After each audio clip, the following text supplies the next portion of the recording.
નમસ્કાર મિત્રો. મિત્રો આજે તમારી સમક્ષ તુલા રાશિના જાતકો માટે 2026માં આ 6 ઘટના અવશ્ય બનશે. સાથે જેમાં નકારાત્મક પણ ચર્ચા કરશું અને સકારાત્મક પણ ચર્ચા કરશું. નકારાત્મક એટલા માટે કે આપને સાવધાન કરીએ છીએ. આપ સાવધાન થઈ જશો તો નુકસાનથી અવશ્ય બચી જશો. સાથે સકારાત્મક કે આ જે પણ ચર્ચા કરીએ એમાં આપ મહેનત કરશો એટલે એનું પરિણામ ખૂબ જ સારું આવશે. તો સૌથી પહેલા ગોચર ગ્રહોની સ્થિતિ આપણે જોઈએ તો બૃહસ્પતિની સ્થિતિ છે એ આપના 9મા ભાવમાં છે. સાથે શનિદેવ છે આપના 6ઠા ભાવમાં છે. રાહુ છે આપના 5મ ભાવમાં છે અને કેતુ છે એ આપના એકાદશ ભાવમાં છે. આ જે ગ્રહો વધારે આપણા જીવનમાં અસર કરે છે એની ખાસ વિશેષ ચર્ચા કરશું. સાથે આપણે કોઈ પણ પ્રકારની પનોતી નથી. શનિ ભગવાનની કૃપા પણ રહેશે. તો આપણા જીવનની અંદર સૌથી પહેલું શનિથી શરૂઆત કરીએ. શનિ છે એ આપના 6ઠા ભાવમાં છે. 6ઠો ભાવ છે જન્મ કુંડલી પ્રમાણે રોગનો છે, શત્રુનો છે, મોસાળનો છે, લોનનો છે. સાથે આપણા જીવનની અંદર કોઈ પણ નોકર રાખીએ, કર્મચારી રાખીએ એનો પણ 6ઠો ભાવ માનવામાં આવે છે. તો શનિ ભગવાન છે આપણા માટે વિદ્યા માટે ખૂબ જ સારો સમય કહી શકાય. ખાસ કરીને વિદ્યાર્થી બંધુઓ માટે શનિ ભગવાન ઉત્તમ ફળ આપશે. ક્યારે ફળ આપશે તો કે આપના જાન્યુઆરી માસથી શરૂઆત જે થઈ ગઈ છે એ 2 જૂન સુધી ખાસ કરીને વિદ્યાર્થી બંધુઓ માટે કંઈક પરિવર્તન કરશો. પછી સ્કૂલ બદલાવો તો ભલે, કોલેજ બદલાવો તો ભલે, અથવા આપ વિદેશમાં ભણવા અવશ્ય જશો આપણી શક્તિ અનુસાર. કેમ કે બધાના જીવનની અંદર વિદ્યાભ્યાસ અલગ અલગ રીતે હોય છે. પણ તુલા રાશિના અમુક જાતકો છે એ વિદેશમાં ભણવા જવાના યોગ નિર્માણ થઈ રહ્યા છે. આપ આપના વિદ્યાભ્યાસમાં પરિવર્તન કરો છો એવા યોગ નિર્માણ થઈ રહ્યા છે અને અવશ્ય કરશો. સાથે 2 જૂન પછી જ્યારે બૃહસ્પતિ કર્ક રાશિમાં આવશે ત્યારે વિશેષ કરીને આપના જીવનમાં વિદ્યાભ્યાસનો સંપૂર્ણ રીતે ફળ પ્રાપ્ત થશે. આપ જે ક્રમાંક લેવાની કોશિશ કરી રહ્યા હતા, જે મહેનત કરી રહ્યા હતા પણ એ પરિણામ આવતું ન હતું, એ પરિણામ અવશ્ય આપને 2 જૂન પછી દેખાશે. એટલે પહેલી ઘટના વિદ્યાર્થી બંધો માટે પરિવર્તનનો સમય, સાથે વિદ્યાભ્યાસમાં સારો સમય. આ પહેલી ઘટના બનવા અવશ્ય થશે. આવી 5 ઘટનાની આપણે ચર્ચા કરશું, પણ તે પહેલા એક નમ્ર પ્રાર્થના છે. મારા નવા મિત્રો આ વિડીયો જોઈ રહ્યા છો, મિત્રો આ વિડીયો તમને ગમે તો જરૂર ને જરૂર લાઈક કરજો, શેર કરજો. આપ નવી પહેલી વખત અમારા ચેનલ જોઈ રહ્યા હો તો સબસ્ક્રાઇબ કરી લેજો. સાથે ફેસબુકના માધ્યમથી આ વિડીયો આપ જોઈ રહ્યા હો તો અમારા પેજને ફોલો કરી લેજો, જેનાથી આવી નવી નવી જાણકારી આપને પ્રાપ્ત થઈ શકે. આપણા જીવનને જે પણ ભૂલ થતી હોય એને સુધારી શકો, સાથે નુકસાનથી બચી શકો એવી વિશેષ ચર્ચાઓ તમારી સમક્ષ મૂકી રહ્યા છે. સાથે મિત્રો તુલા રાશિ માટે અંતિમ જે આપણે ચર્ચા કરશું તેમાં ઉપાય પણ બતાવશું અને સાવધાની પણ ચર્ચા કરશું. સાથે મિત્રો જે પણ ચર્ચા કરીએ છીએ એ ચંદ્ર રાશિના આધાર ઉપર કરીએ છીએ, ગોચર ગ્રહોની સ્થિતિ પ્રમાણે કરીએ છીએ. જો તમારી જન્મ કુંડળીમાં અશુભ યોગ નિર્માણ થતું હોય, જેમ કે શનિ રાહુનું અશુભ યોગ નિર્માણ થતો હોય, રાહુ કેતુનો અશુભ નિર્માણ થતો હોય, ગુરુ રાહુનું છે અથવા ગુરુ કેતુને છે, તો એના ફળમાં પરિવર્તન આવી શકે છે. તમારે તમારી કુંડળી બતાવવી હોય તો આ નંબર દેવામાં આવ્યા છે. આ નંબરમાં સંપર્ક સાધી શકો છો. સંપર્ક કરવાનો સમય સવારે 10 વાગ્યાથી લઈ બપોરના 1 વાગ્યા સુધી છે, સાંજે 5 વાગ્યાથી લઈ રાત્રે 9 વાગ્યા સુધી છે. જન્મ કુંડળી બતાવવા માટે, ઓનલાઈન જન્મ કુંડળી બતાવવા માટે તમારું નામ, જન્મ તારીખ, જન્મ સમય, જન્મ સ્થળ અને સુનિશ્ચિત દક્ષિણા આપ મોકલી આપશો એટલે આપને કુંડળી વિશે ચર્ચા કરવામાં આવશે, આપને એપોઇન્ટમેન્ટ દેવામાં આવશે. મિત્રો હવે વિશેષ કરીને 5 ઘટનાની ચર્ચા કરીએ તો બીજી ઘટના ખાસ કરીને રાહુથી થવાની છે. રાહુ છે આપના 5મ ભાવમાં છે અને કેતુ છે આપના એકાદશ ભાવમાં છે. કેતુ આપના એકાદશ ભાવમાં હોવાથી આપ જીવનની અંદર મોટું પરિવર્તન કરશો. આપ કોઈ ધંધા માટે, બિઝનેસ માટે સાહસિક બનશો. આપ જે કાર્ય કર્યા હતા એનાથી મોટું કાર્ય કરવાનો વિચાર કરશો અને એમાં વિચાર સાથે એ કાર્ય કરશો.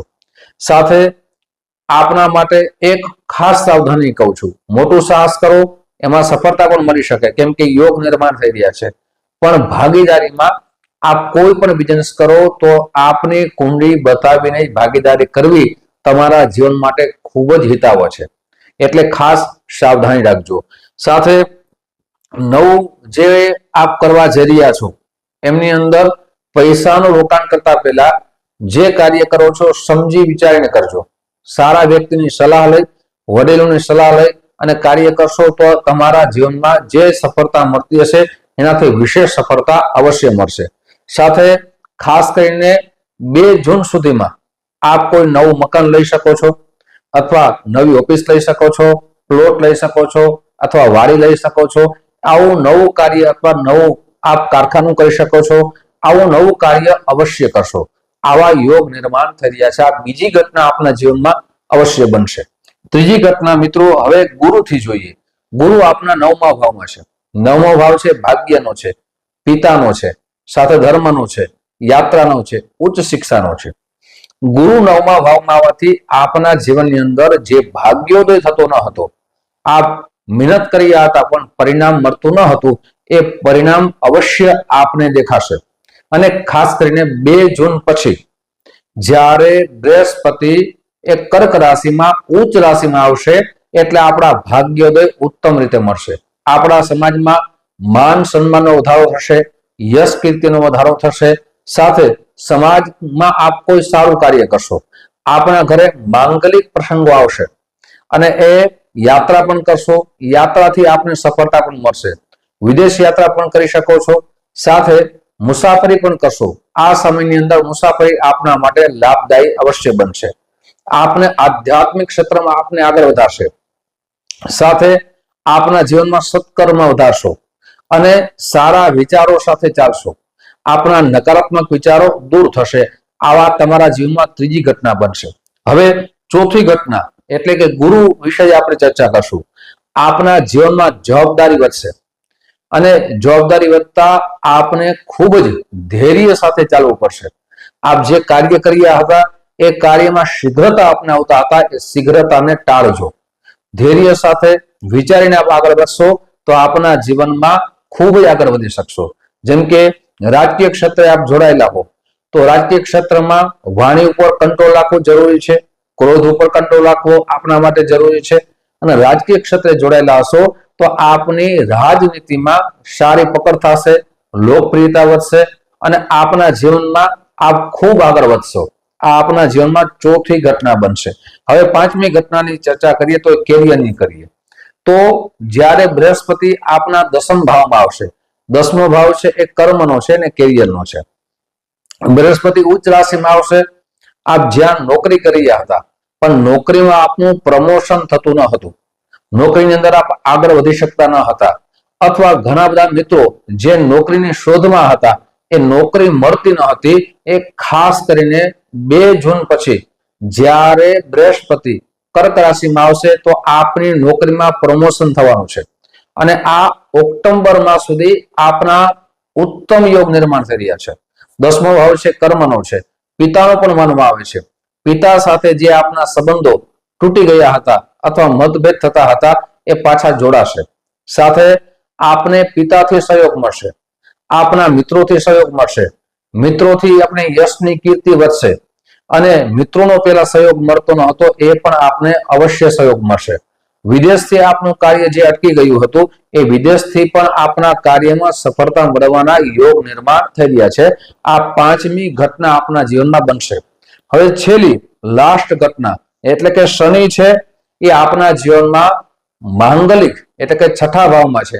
આપની ઉપર કોઈ પણ પ્રકારનું ઋણ હોય, આપને લોન લીધી હોય અથવા લોન ન મળતી હોય તો આપના માટે એમ કહી શકાય કે 4 જાન્યુઆરીથી લઈ અને 2 જૂન સુધીમાં આપનો પ્રયાસ સફળ થશે, એટલે લોનમાં સફળ થશો।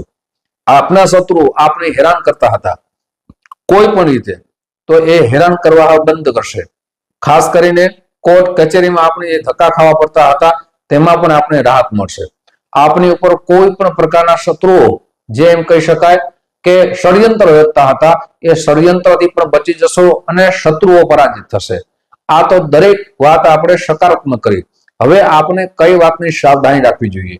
સૌથી પહેલા આપને પૈસાની લેણદેણ કરતી વખતે ખૂબ સાવધાની રાખવી, ભાગીદારીમાં આપને સાવધાની રાખવી, વાણીમાં આપને કંટ્રોલ રાખવો અને ક્રોધ ઉપર કંટ્રોલ રાખવો. આ 4 વસ્તુ આપ કરશો તો મોટા નુકસાનથી અવશ્ય બચી જશો. આપને ઉપાય કયા કરવા જોઈએ? તો કે પ્રતિ દિવસ આપને શ્રી સૂક્તનું વાંચન અથવા શ્રવણ કરવું જોઈએ.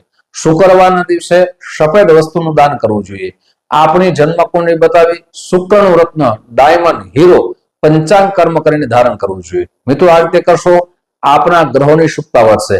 આવી જ માહિતી તમારી સમક્ષ મૂકતો રહીશ. આપ જે પ્રેમ આપો છો એ પ્રેમ બદલ આપ સૌનો હૃદયથી ખૂબ ખૂબ આભાર વ્યક્ત કરું છું. ફરીથી મળશું. જય શ્રી કૃષ્ણ. મહાદેવ.